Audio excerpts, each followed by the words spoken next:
You know, the story of Jeffrey Epstein, it's usually told as this really grotesque tale about one criminal. But what if that's not the whole picture? What if it wasn't just about one man's crimes, but about something way bigger? A modern twist on an old-school intelligence game. A private operation designed to trap the most powerful people in the world. Let's dig into what that really means. Right here. This is the quote that changes everything. And listen, this isn't from some random corner of the internet. This is from the U.S. attorney, the guy who gave Epstein that sweetheart deal back in 2008. One sentence, and the whole story shifts from a simple criminal case to a massive intelligence mystery. So, okay, if Epstein belonged to intelligence, what does that actually look like on the ground, right? Who was he working for? What were they doing? And who were they targeting? That is the absolute core question we're going to try to piece together here. To really get this, you have to start with the two people who were at the very center of it all. You had one person who was the public face, the operator, and then you had the other, kind of like the ghost in the machine, the guy who basically wrote the playbook. First up, the operator, Jeffrey Epstein. And you gotta understand, he wasn't just some money guy. The kinds of tools he had, like a fake Austrian passport, which he apparently had way back in the 80s, and this sort of invisible protection he seemed to have, it all points to someone who is moving like an intelligence asset. And then there's the ghost, Robert Maxwell, Ghislaine Maxwell's father. I mean, this guy was a huge media mogul, but he was also allegedly a major player in the Cold War spy games, supposedly working with MI6, the KGB, and Mossad. The source material basically paints him as the architect of this whole privatized blackmail model, a model his daughter and Epstein would later inherit and take global. So what exactly was this model? You know, the wild thing is, it wasn't new. Not at all. It's actually based on spycraft that intelligence agencies have been using for decades. The real innovation here was taking that whole operation and making it a private business. And it all comes down to this one word, Kompromat.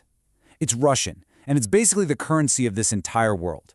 It's not just about a few embarrassing photos. We're talking about collecting anything, financial dirt, sexual secrets, political scandals that can be used to control somebody. It's the art of pure leverage. And this timeline really shows you that this playbook is old. I mean, look at this. The CIA was doing it in the 50s. The East German Stasi had their infamous Romeo spies. The KGB had an entire school dedicated to training agents in seduction. But these were all state-run programs. The key moment, the real turning point, is 1991. After Robert Maxwell dies, that state-level tactic allegedly becomes the blueprint for a private enterprise. Okay, so they've got the playbook. How do they actually scale this thing up? Well, they built these different but connected hubs all over the world. Each one was a little different, tailored to the local environment, and always centered around powerful people who could give them access and cover. This table breaks it down really clearly. In the US, the sources point to Donald Trump's world, his properties, his beauty pageants, as a kind of recruitment funnel. Over in the UK, you have figures like Prime Minister Tony Blair and Prince Andrew, who allegedly gave the operation legitimacy and access to the absolute top of society. And then in Europe, you see Italy's Silvio Berlusconi running a system that was, well, it was almost a mirror image. Let's just zoom in on that parallel because it is striking. The sources talk about Trump's properties and pageants as shared hunting grounds. At the exact same time, over in Italy, you have the Ruby Heartstealer scandal, where a teenager was supposedly discovered at a beauty pageant by one of Berlusconi's top aides. The method, using pageants to find and source young women, it looks practically identical. And a level of access this network had was it's breathtaking. We're talking about a documented meeting with a sitting British Prime Minister, Tony Blair, inside 10 Downing Street.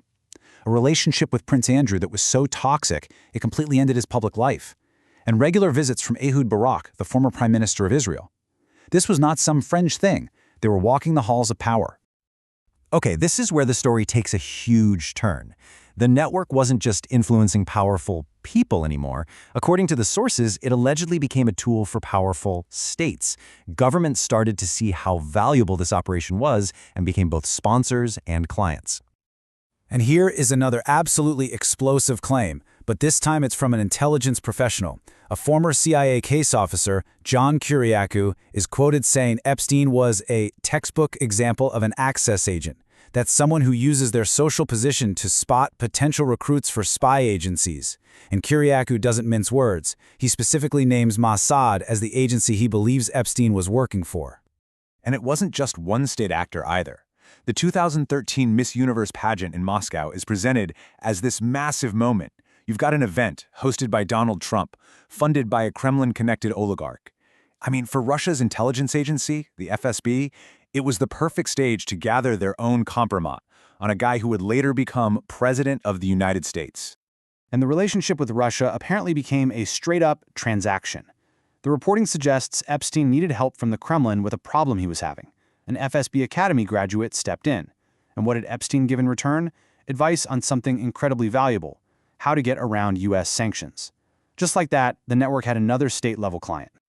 But just as the true scale of all this started to come out, the key people, the ones who could have actually given us answers, they started to disappear. The final chapter of this story isn't about shocking revelations. It's about a deafening silence. I mean, just look at this timeline. It starts in August 2019. Jeffrey Epstein, the guy at the absolute center of this web, is found dead in his cell. Then, the source material projects this future event that's central to its whole narrative. In April 2025, Virginia Giuffre, his most well-known accuser, also dies. In this narrative framework, the two people who knew the most are gone. And Epstein's death alone raised so many questions.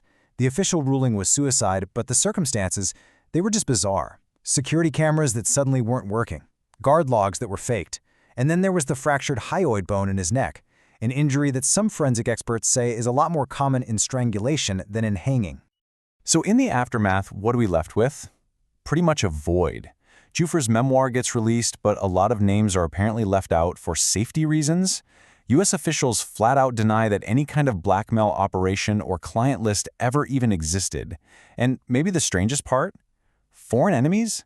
Countries that would normally jump at the chance to use a scandal like this against the U.S. stay completely quiet. Which really brings us to this final thought from the source material. It suggests this kind of mutually assured destruction. The risk of exposure is so massive for so many powerful people and powerful countries that the safest play for everybody is to just say nothing at all. And in a story like this one, maybe the loudest clues are in what nobody is saying.